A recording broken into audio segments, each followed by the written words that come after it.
Archives of Prasar Bharati presents the timeless treasure of golden era. This is Jayant Vishnu Narlikar. I am recording the first installment of my autobiographical impressions. Let me begin by saying that these are random thoughts, not a coherent, chronologically ordered sequence of events. Before I begin, I would also like to say that in general, an individual during the course of his life is influenced by events, by his environment, and by other individuals. It also happens that he himself, in some cases, influences events, environment, and other individuals. I am going to record instances of both type during these recordings.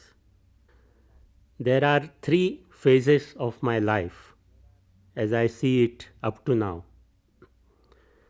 The first phase covers a period of about 19 years.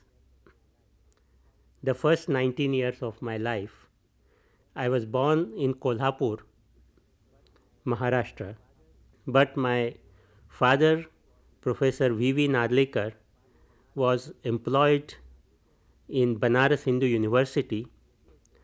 So I was educated and brought up in Banaras Hindu University campus. So my first 19 years were spent in Banaras.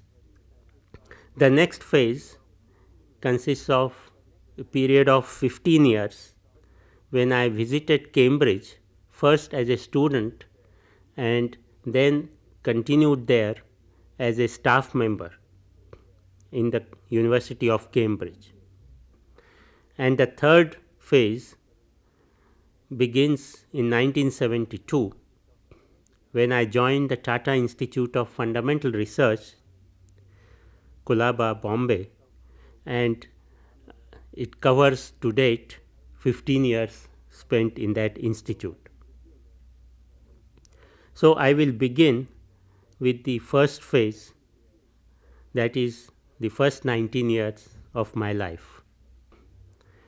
Just to give a brief family background, I already mentioned my father, Vishnu Vasudev Narlikar, who was born in Kolhapur and brought up in Kolhapur, and he had his higher education in Cambridge and later on took up a position as professor of mathematics in Banaras Hindu University at the invitation of Pandit Mahamana Madan Mohan Malviya ji. That was in the early years of Banaras Hindu University when everybody was motivated by high idealism.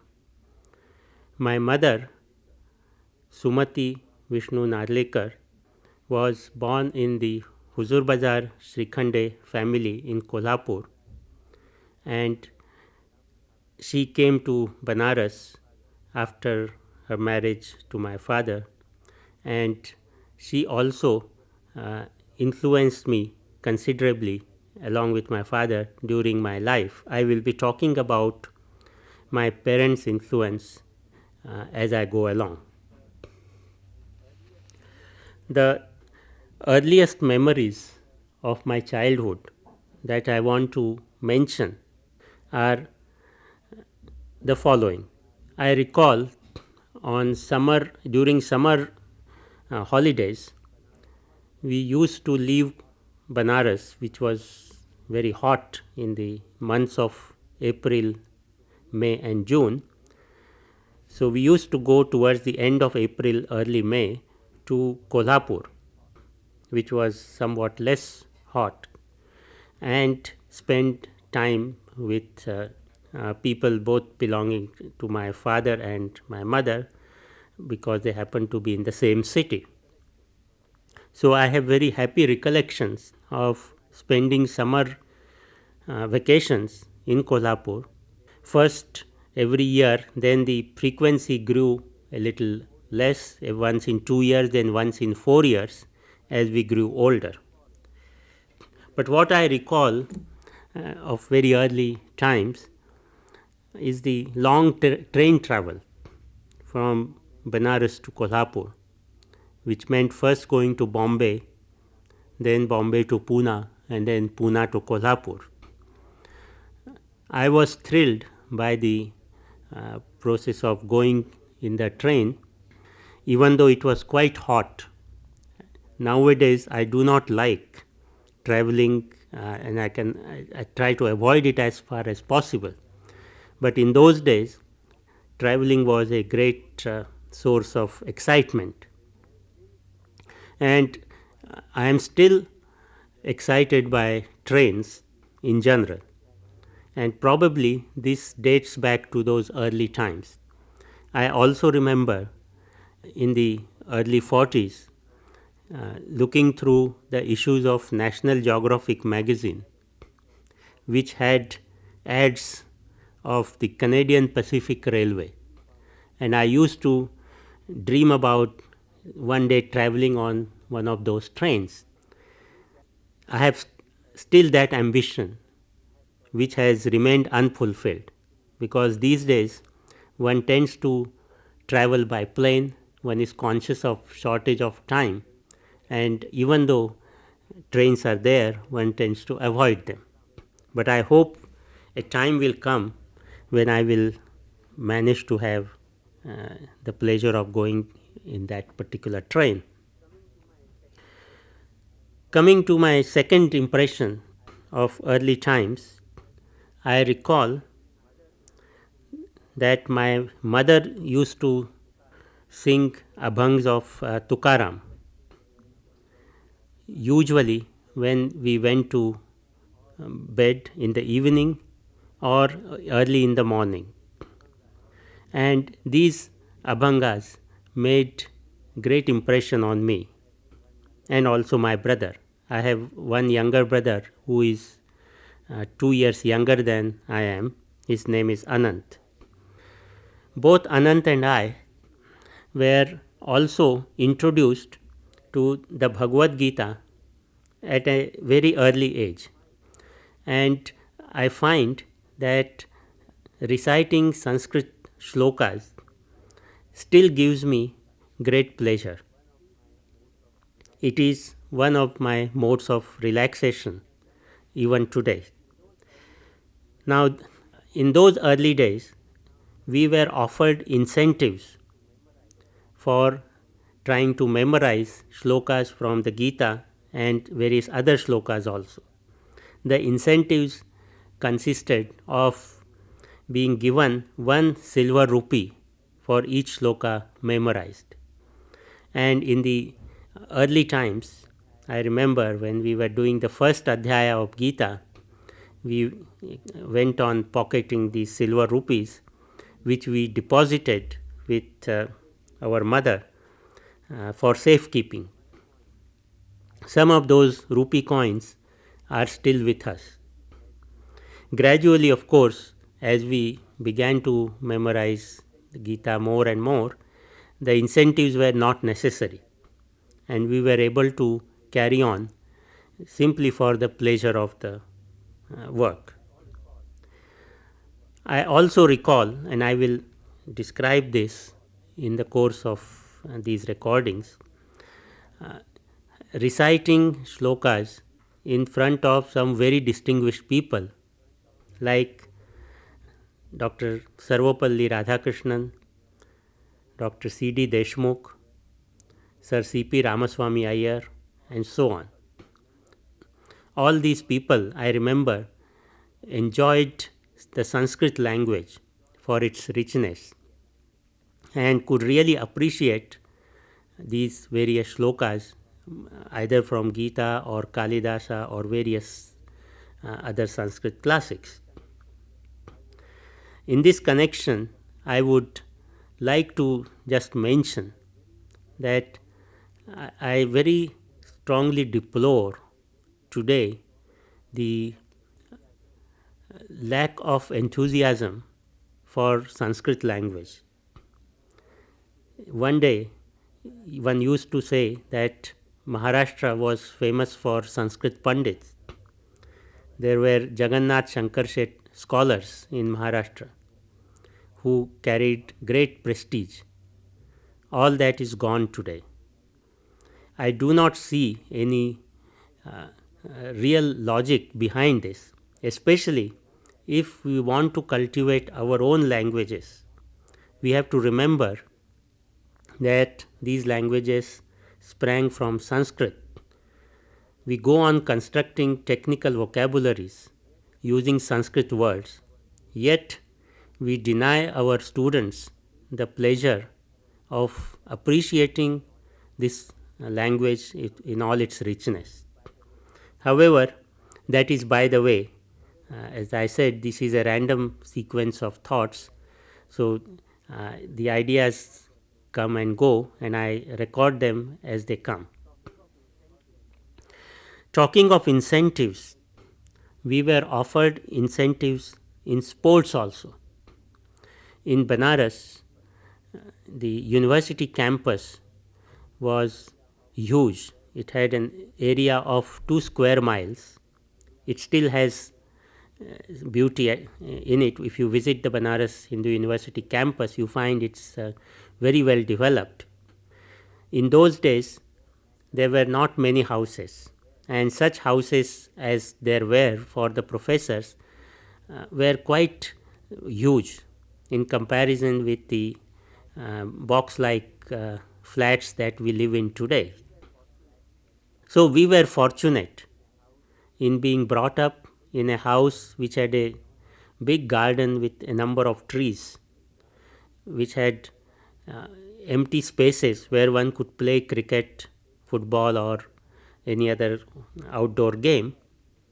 We also had a luxury which was unusual, and that was having a paved badminton court in our in the campus of our own house. This was because my father, who was keen on badminton, had that court built soon after he moved to Banaras.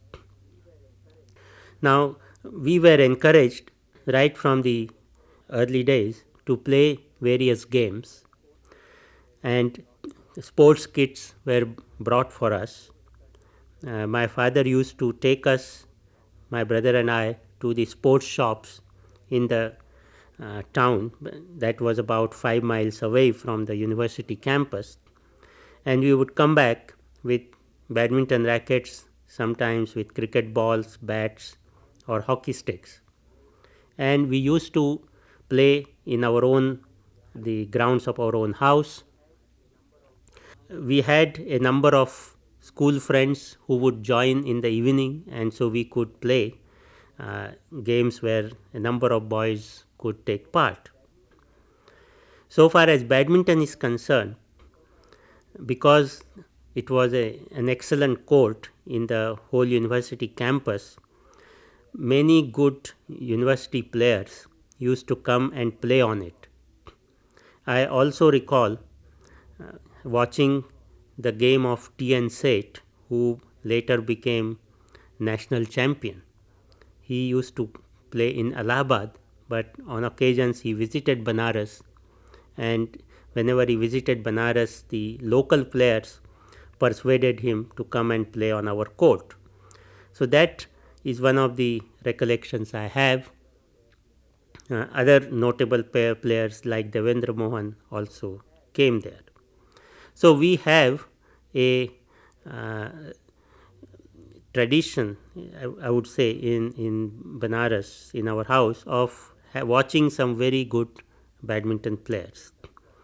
So far as cricket is concerned, the incentives offered were of the following kind.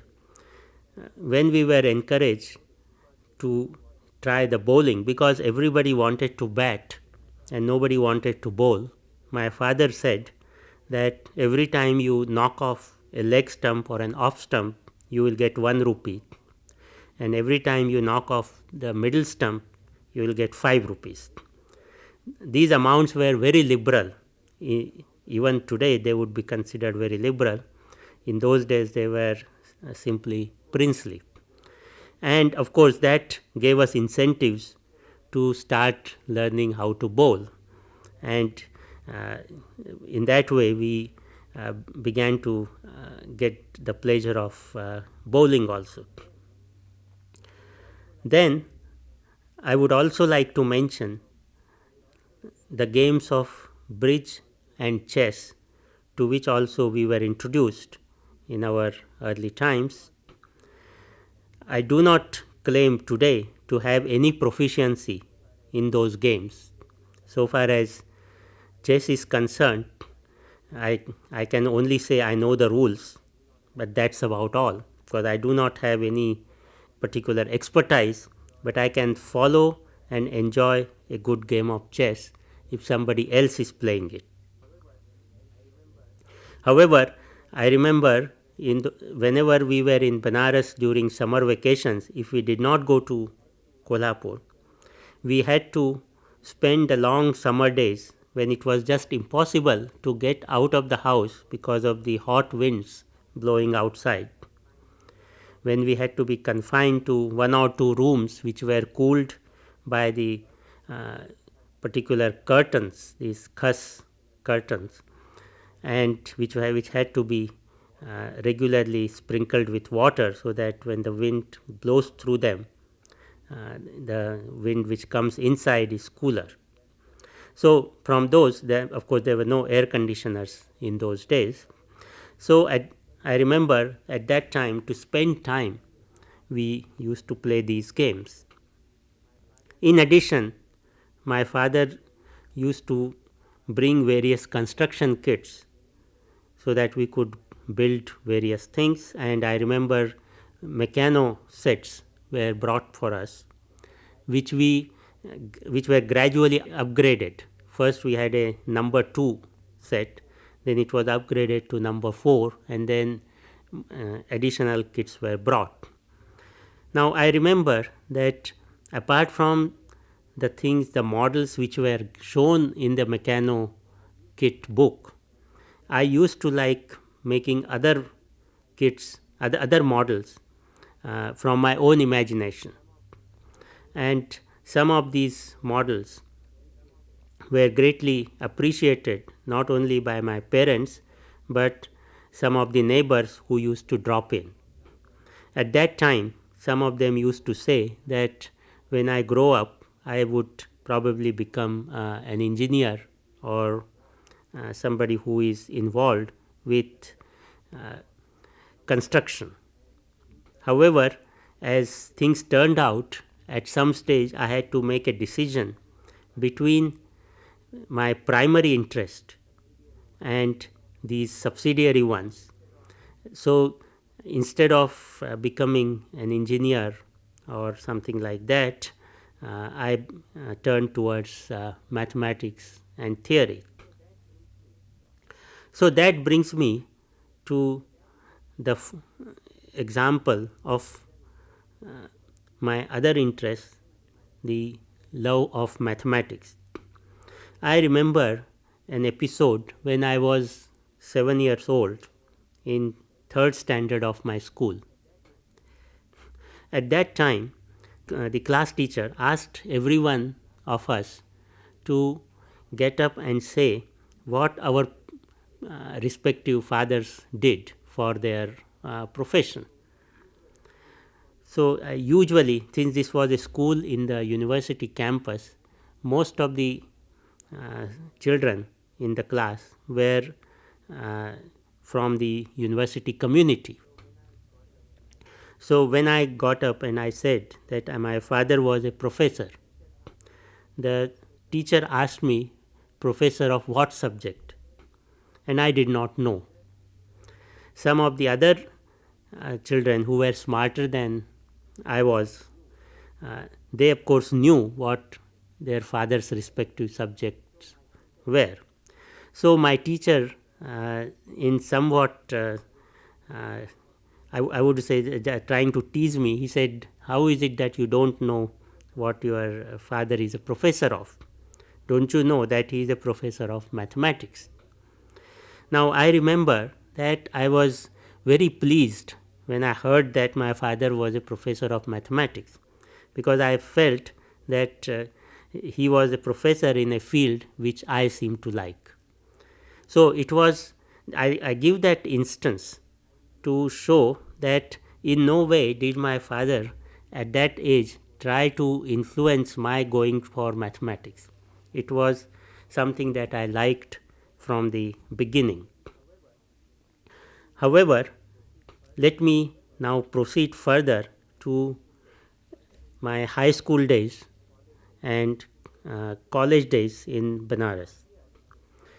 Now, here by I am talking about, say, standard 8th, 9th, or something like that in the school. In 1950, when I was 12 years old, one of my maternal uncles, Huzur Bazar, Moreshwar Huzur Bazar, who is now professor of mathematics in the Institute of Science in Bombay, he came to Banaras University as a student for the MSc of mathematics. Because my father was in Banaras, he felt that he would like to go and study higher mathematics in Banaras. So he came and he stayed in our house all through his student days, and he and I established a very quick rapport so far as mathematics is concerned. He discovered that I liked doing mathematical problems, and he then went out of his way to select very difficult problems for me. Now, it so happened that my father had arranged to have two blackboards built into the walls in our house. So, we had those blackboards on which we used to, until then, essentially draw pictures, maps, and so forth. But now, when he came, he began to use those blackboards for writing what he called challenge problems for JVN, JVN being my initials.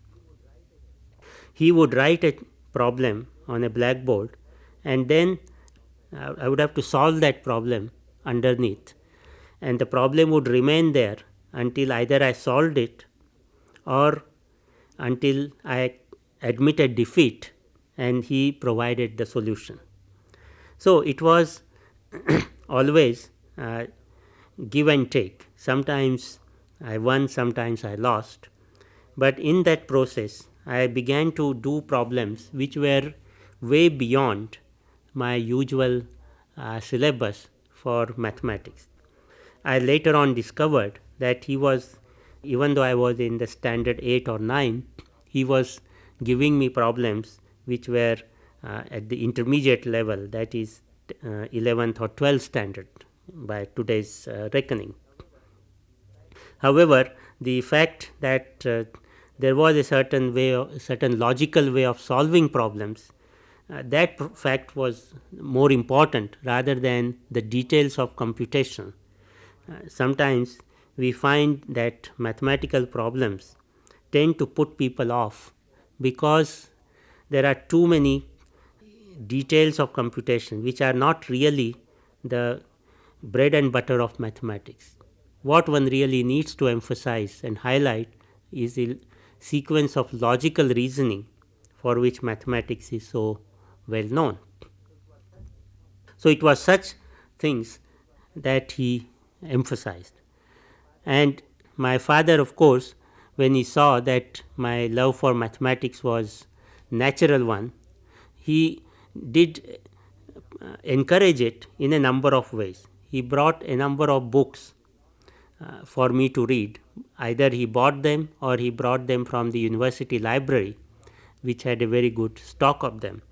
These were books of mathematical puzzles and recreations, where some of the puzzles were expressed in stories and one had to solve them. So, again, as I mentioned, the essence was to bring home the beauty and elegance of mathematics rather than its computational aspect. So, both these puzzles were puzzles and challenge problems played a very important role in the formative years of my life.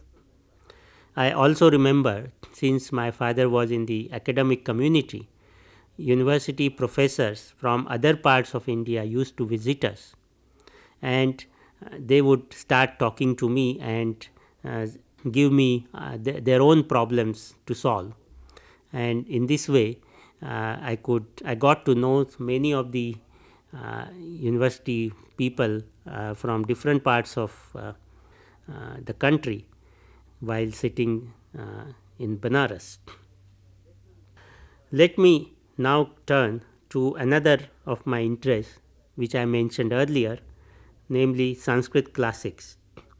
Here, it was my mother who really helped me to appreciate the richness of Sanskrit language. She herself is an MA in Sanskrit, and she encouraged me to read works of Kalidasa and also other classics like Uttar Ramcharit and works of Bhavabhuti and so forth. Now, we of course had some Sanskrit in school, but this went way beyond that.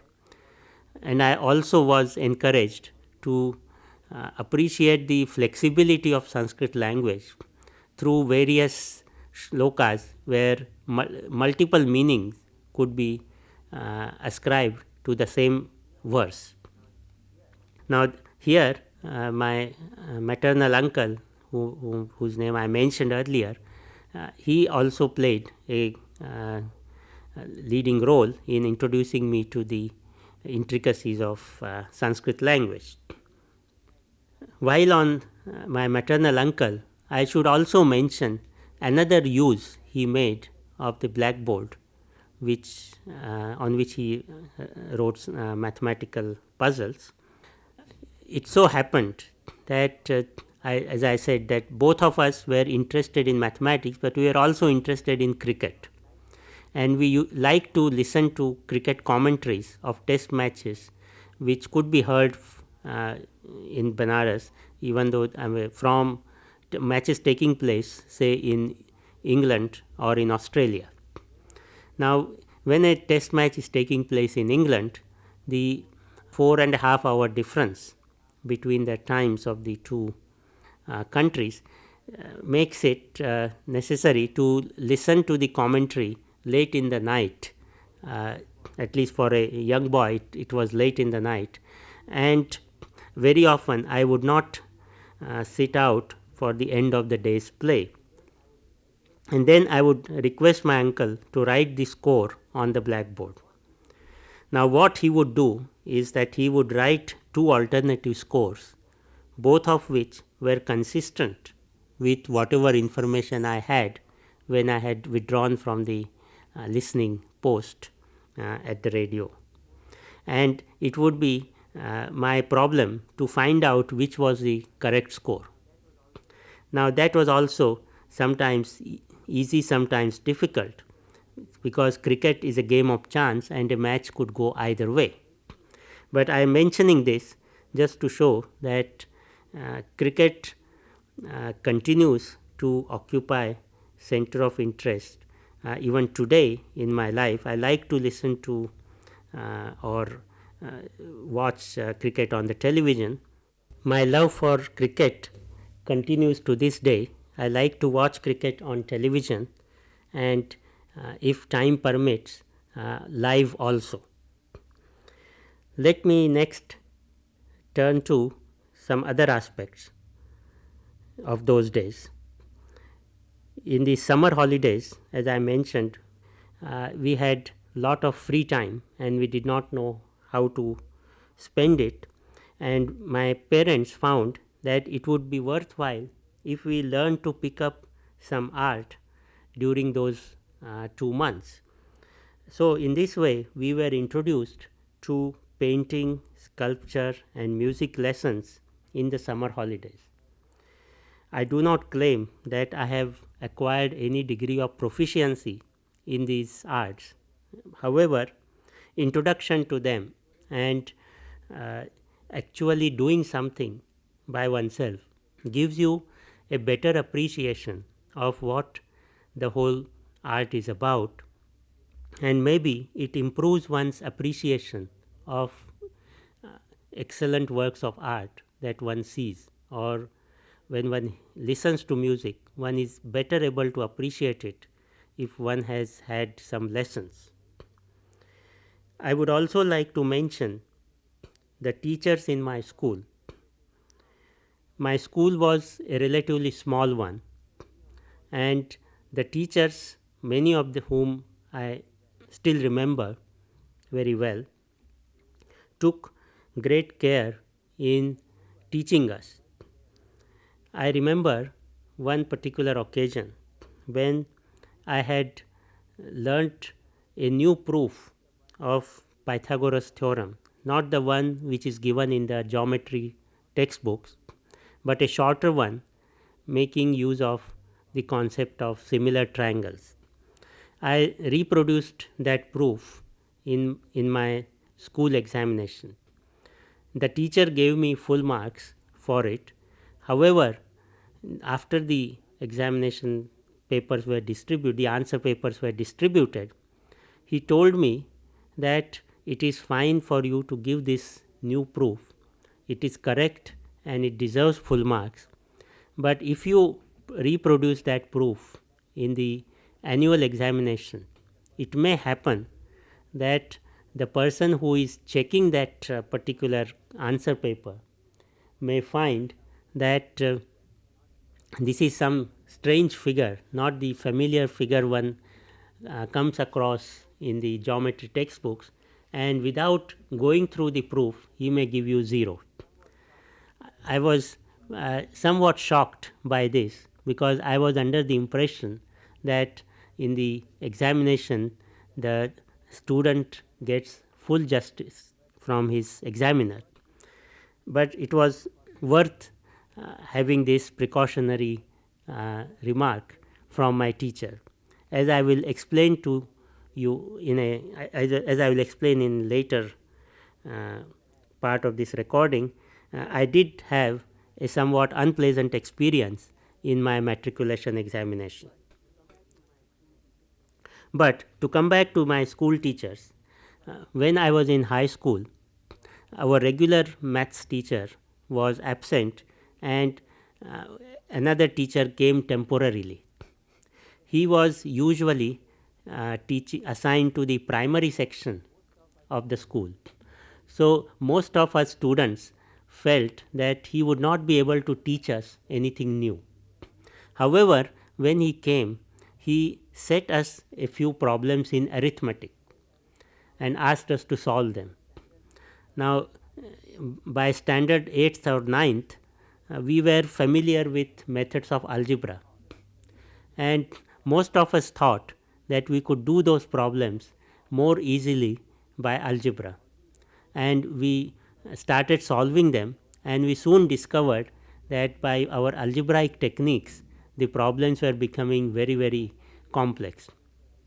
So finally we had to give up, and then he explained to us some very simple arithmetical ways of solving those problems, and that was quite a revelation to us, the boys in the 8th standard, that it is possible to use some very elementary methods more successfully than the so called advanced methods when solving a problem in mathematics. I have remembered that particular message all through my life. Very often in advanced research, one finds that some people tend to use a very formal and very elaborate mathematical structure, and they get bogged down in it and not get the physical significance out of it.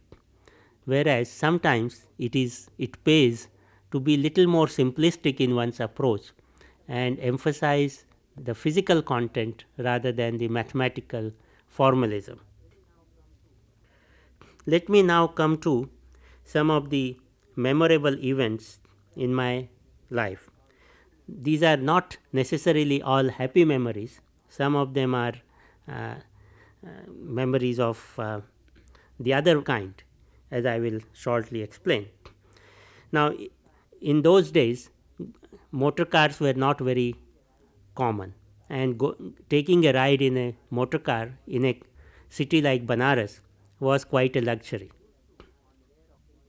So, we used to, on rare occasions, hire a motor car from the town and make trips to Sarnath, which is the Buddhist, where there is a Buddhist temple and relics of Buddha, which many tourists go and see.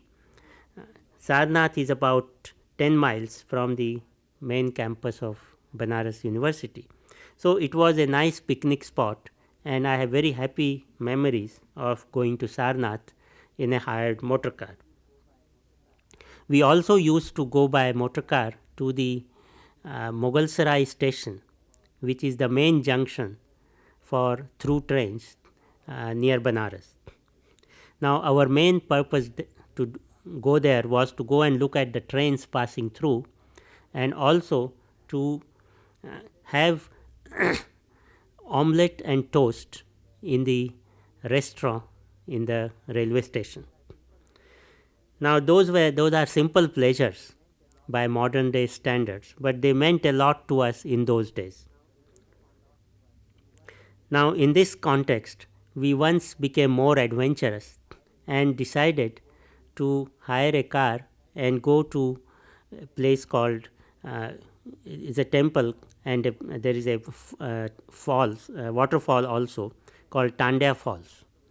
This meant making a trip of about 80 to 100 miles.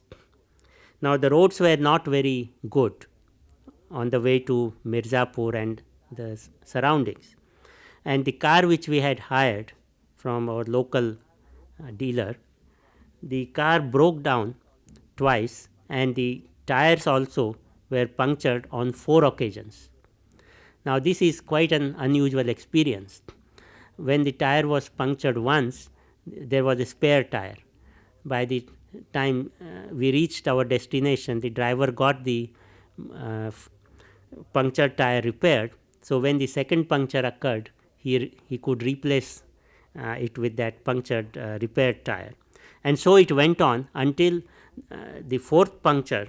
There was no good tire available to put in, and then the driver decided to fill the space which should be filled with air with grass, and he argued that we will be able to stuff it with grass and drive the car. However, that did not work, and finally we had to make our way back in a bus which happened to be fortunately coming along on that highway. Another memory I have is of, as I mentioned earlier briefly, of reciting shlokas for Dr. Radhakrishnan.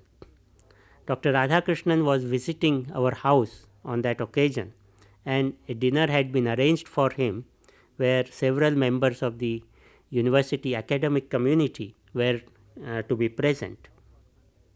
Now, knowing his love for Sanskrit, my father asked my brother and me to recite a series of verses from Shankaracharya called Dashashloki. So, we had trained and practiced extensively, and finally we did the recitation, which he enormously enjoyed and appreciated.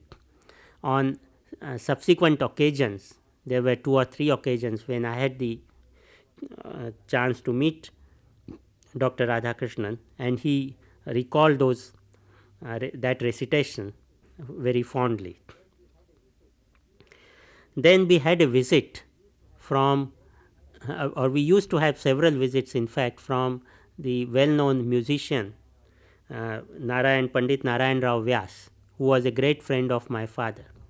So, whenever he came on one of his musical tours of the north, he made it a point to come to Banaras and stay with us.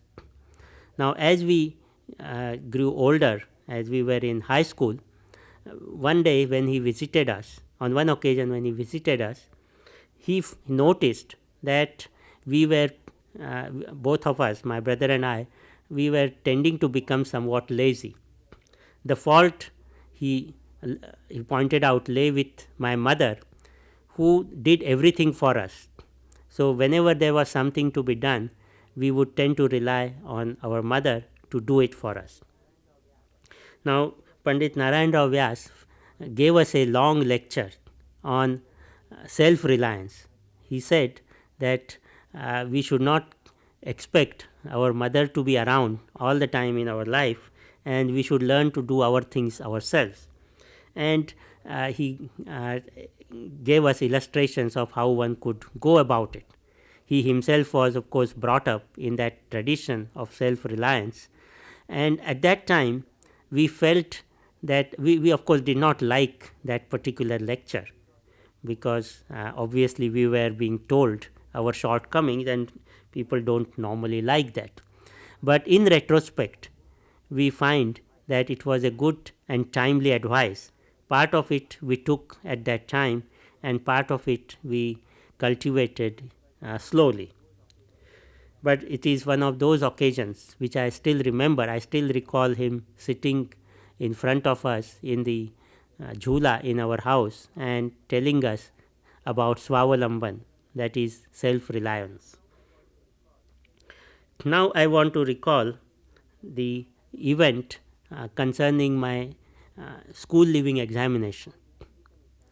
It was called the admission examination because it was conducted by the Banaras Hindu University for the local the schools in the neighborhood, from where the students were supposed to, after the school, join the Banaras Hindu University for the intermediate course. So, it was the equivalent of the matriculation examination in those days. Now, I was tipped to be one of the top rankers in that examination, and our school was hoping that for the first time a boy from their school, from that school, would top the examination. Now, when the results were announced, my name was at the top, as my school had expected, and I was of course naturally very happy. But when the marks came out, I discovered that I did not have distinction in science.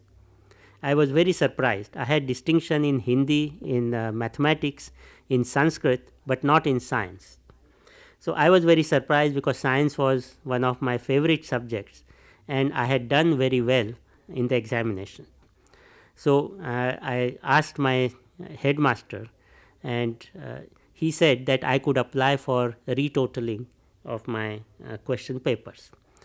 Now, it turned out that I had got the expected marks, that is a high percentage of marks in physics, both theory and practicals, and also in the theory part of the chemistry. But in chemistry practicals, I had got only 8 marks out of 25, and I was very surprised because I knew that I had got all the correct answers in the practical tests conducted on that day. And of course, being a practical test, there was no great scope for retotaling of marks, because one just could not assess the performance. So, my father said, leave it where it is, since you have already topped the list, it does not matter. But it remained a mystery to me as to why I got only 8 marks out of 25 in that particular paper. That mystery was resolved several years later. Now, this examination was held in 1953, and in 1964, about 65, that is 12 years later, I happened to be visiting Banaras, and I visited my old school, and the headmaster of the school was the same person who happened to be the headmaster when I was a student. So, he told me at that time that the mystery behind my poor performance in chemistry was the following. He said that there was a certain unscrupulous element present in some of the other schools who did not want me to top in the examination. They wanted the other school boy to be the top, and the only way of getting me out of the race was essentially to fail me in the examination. And the simplest way of failing me, they thought, was to fail me in the practicals, because if I fail in the practical, then I fail in the subject, and if I fail in the subject, then I fail in the whole examination. That was the logic, and the examiner for the practical was persuaded to give me marks which would fail me, and he was told that if he gave me 7 marks out of 25, the minimum required was 30%. So 7 out of 25 would give me 28%, and I would fail in the practicals, and everything would be settled satisfactorily. However, at the last moment, the examiner had some pang of conscience, and he gave me 8 marks, and that slipped me through the passing limit, and I passed the chemistry practical barely with 32%, and that made me pass the whole uh, test, and I managed to come top of the uh, list. So he told me that the whole fate of my appearing in the matriculation examination hung by 1 mark. Now these days, people talk about lot of irregularities done in the examinations, and it is usually said that in the good old days these things did not happen. I cite this example to show that even in the early 50s, such instances did happen. Let me now finish on a somewhat happier note and record the influence my mother had on me in those first 19 years. I already mentioned the interest she took in my studies of Sanskrit. I remember that my younger brother, who was given a double promotion during one of the school years, uh, had to do lot of studies. So my mother took special care. She sat with him and went through the whole course, so to make sure that when he went into the higher class, his performance remained good. And I remember, I still picturize her sitting next to him and making sure that he conducted all his studies and followed it. So far as I am concerned, I had more from her in the matter of Sanskrit and love for various Sanskrit classics. Both of us, my brother and I, also picked up love for reading literature from her, because she started by reading out various stories from well known English authors. She would translate them and tell us the stories in Marathi while we were about to sleep at night. So we had a good many different authors from English literature brought to us right to our bedside in a very simplified manner from our mother. And later on, of course, as she started telling us those stories and the stories gripped our imagination, we felt that we should read literature ourselves. So I would like to record here that my love for reading came essentially from those early times when my mother used to tell us stories. Well, I think I will conclude my first recording at this stage. In my next recording, I would like to begin with my efforts to gain admission to Cambridge and how I went and how I fared there as a raw student at the age of 19.